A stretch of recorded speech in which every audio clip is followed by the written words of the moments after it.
It's that time of year again. It's March, and you know what that means? March Madness. Before we get into the actual bracket fill out, let's ask a few questions of our OLHS peers. Firstly, why do you play in March Madness tournament challenges? Because they're fun. I like watching college basketball, and because it's just something fun that all my students can participate in, whether they know anything about basketball or not, because you can do just as well by guessing your picks as actually knowing something about the teams that are playing. Picking upsets is a fun part of the March Madness experience. Let's see how our OLHS peers pick upsets. By deciding if I like the team or not, and intellect and gut feeling. I guess that's it. Now it's time for the most important question. Who will win this year's March Madness tournaments and solidify their team's place in history? I don't know. I don't even know who's in the bracket. Well, it was going to be Duke, but they played yesterday and their star player got injured, so now I'm not sure. Now it's time for the most important part of the March Madness experience, filling out your bracket. Will your favorite team be an easy out in the round of 64 or make history as this year's national champion? Starting off the bracket, 1 versus 16 seed, gotta pick Auburn. Louisville over Creighton, undervalued ACC team. UC San Diego and Yale move on because both Michigan and Texas A&M too inconsistent for my liking. Louisville with the upset over Auburn. Monumental, I feel like Louisville is hot, Auburn is not. And then Louisville survives to the Elite Eight. And then San Diego State beats Ole Miss. Iowa State is their opponent. Marquette and New Mexico, great matchup. I just think Marquette's got too much firepower. Michigan State and Iowa State meet in the Sweet 16, and Michigan State makes it to the Elite Eight.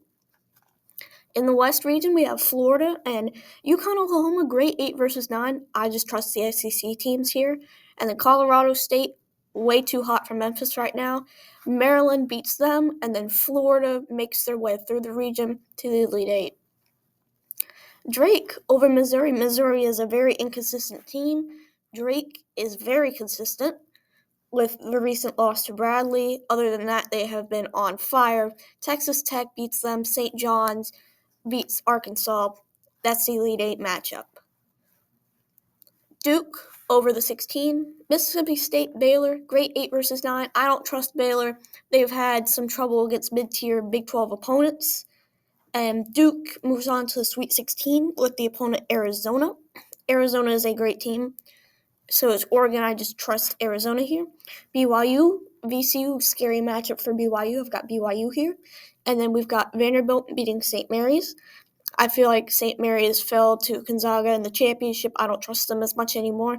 BYU makes a run. They're facing Duke in the Elite Eight. Purdue and Clemson both win their first round matchups.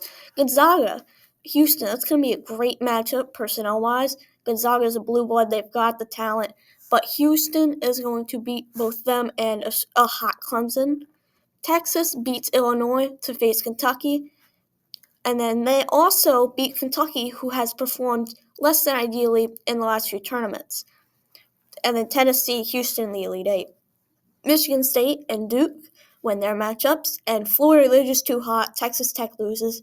Houston, Tennessee, great matchup here. I'll pick Tennessee. And then we've got Florida beating Michigan State and Duke over Tennessee. And then I'll pick Duke for the national champion. And remember, if you disappoint this year and your bracket is busted early on, there's always next year. Thank you for watching my video.